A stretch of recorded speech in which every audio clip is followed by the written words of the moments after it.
Directly beneath these people is a chasm nearly as deep as the Eiffel Tower is tall. There is no ground, no supporting column, and nothing obscuring the empty space below. Beneath their feet is a transparent floor suspended between two mountain cliffs in China. But the most frightening part is not the height. It lies in the question of how to build a path in mid-air where no crane can stand beneath it. How can that path remain stable when wind races through the canyon at the speed of a racing car? And before allowing hundreds of people to step onto it, how can anyone prove that the glass beneath their feet will not collapse? The answer begins not with glass or a gigantic block of steel. It begins with a thin rope carried across the void between two cliffs.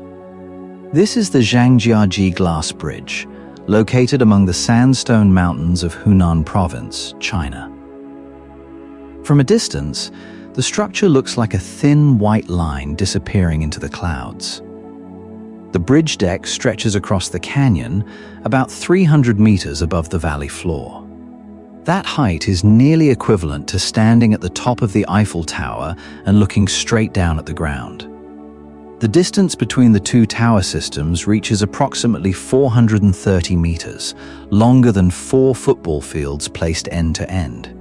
Yet the walkway is only about 6 meters wide. That design makes the bridge look slender and light, as though it were floating amid the mountainous landscape.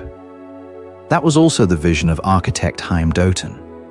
He did not want to place a massive block of concrete in the middle of nature. He wanted the bridge to become almost invisible in the mist and clouds. But to create that light appearance, engineers had to build an extremely strong load-bearing system that most visitors would never see. Before work began, the terrain presented the first challenge. This was not a flat construction site where trucks and machinery could move freely. The two ends of the bridge sit on steep cliffs, while the valley floor lies far below. Fog can appear quickly and obscure the opposite side. Wind is funneled through the canyon and then changes direction when it strikes the cliffs. Material transport was restricted by narrow mountain routes and limited construction space.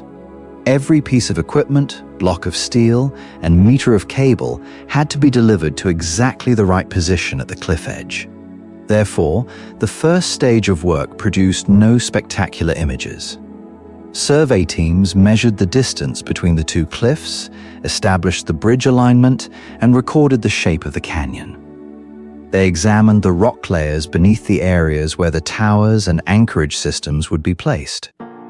This mountainous region has karst terrain with cracks and cavities that may be hidden inside the rock mass.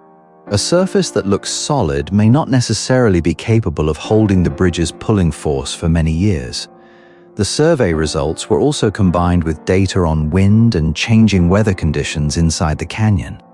The position of every tower, cable, and anchorage point was decided only after those risks had been carefully calculated.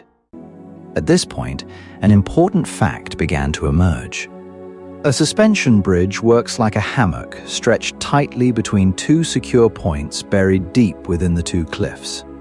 There, workers excavated down to stable rock, built foundations, and created enormous anchorage systems. These anchorages act like two hands gripping the ends of a hammock. Above them, 4 supporting towers were erected to guide the main cables across the canyon. When the foundations, towers, and anchorage systems were complete, there was still only an empty void between the two sides. There was no bridge deck for workers to cross, and scaffolding could not be erected from the valley floor. Therefore, the first connection had to begin with a very light pilot rope. That small rope was carried to the opposite cliff and then used to pull a larger rope across. The process continued until main cables strong enough to span the entire canyon were pulled into place. That was the first time the two cliffs were truly connected. But at this stage, the bridge still consisted only of cables suspended in the sky. A temporary walkway was built along the cables so workers could access the entire span. From there, vertical hanger cables were lowered to support the future bridge deck. The steel frame sections were prefabricated and then lifted one by one beyond the cliff edge. They were suspended from the cable system and joined together in mid-air. The work was like assembling a gigantic puzzle with absolutely no supporting floor beneath it. But once the frame had been connected, another danger began to emerge. It was the wind. Air funneled through the canyon could strike the bridge deck like wind hitting a large sail. Therefore, the shape of the deck and railings had to allow wind to pass through instead of trapping its full force. Vibration control devices were also installed to prevent the bridge from swaying strongly in the wind or when crowds moved across it together. Only after the frame was stable were the glass panels brought onto the bridge deck. This was not the kind of glass normally used for windows. Each panel consists of multiple bonded layers so that a crack in the outer layer does not immediately create a hole. Specialized suction equipment lifted each glass panel and slowly lowered it into the steel frame. Elastic pads prevented the glass from striking the metal directly when the bridge moved slightly. The empty openings were filled one by one. The steel frame gradually became a transparent path between the two cliffs. From a distance, the bridge almost disappears into the mist. But that transparency also raised the most frightening question of the entire project. Would people truly trust a sheet of glass nearly 300 meters above the ground? To answer that question, the bridge could not be tested only through calculations on paper. Every component had to prove that it could function as part of the entire system. Loads were placed on the bridge deck under controlled conditions to measure deflection and force distribution. Sensors recorded movements far smaller than anything humans could perceive. Motion tests also simulated the effects of many people walking across the bridge at the same time. But the test that attracted the most attention focused directly on the part visitors feared most: the glass. In one test, powerful hammer blows repeatedly struck the surface of a glass panel. Cracks appeared in the outer layer and quickly spread into a web-like pattern. The sight was frightening, but the glass did not develop a hole. The other two layers and the bonding layer beneath them remained structurally intact. The purpose of the test was not to prove that the glass would never be scratched or cracked.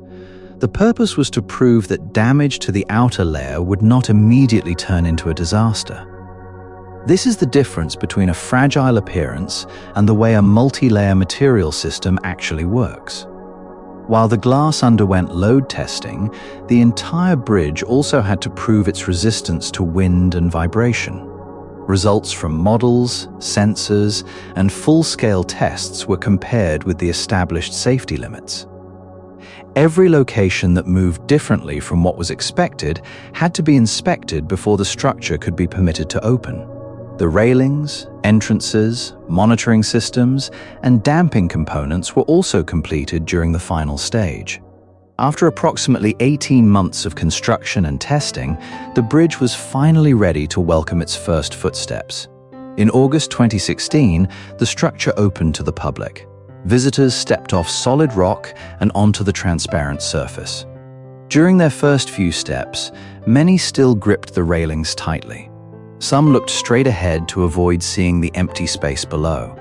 Others looked down and realized that the forest lay far beneath their shoes. Every step brought conflicting sensations. Their eyes saw empty space, but their bodies felt a solid surface. The structure can accommodate hundreds of people at once, but their combined weight is only part of what the system was designed to withstand. The heaviest part of the bridge is not the people walking across it. It is the steel frame, glass, and structural components themselves, with a combined mass reaching thousands of tons. It is precisely the contrast between its fragile appearance and its true strength that makes the bridge so compelling. Visitors can still see the chasm, feel the wind, and sense the height, but the risks have been controlled through design, testing, and operating procedures. The structure does not separate people from the canyon.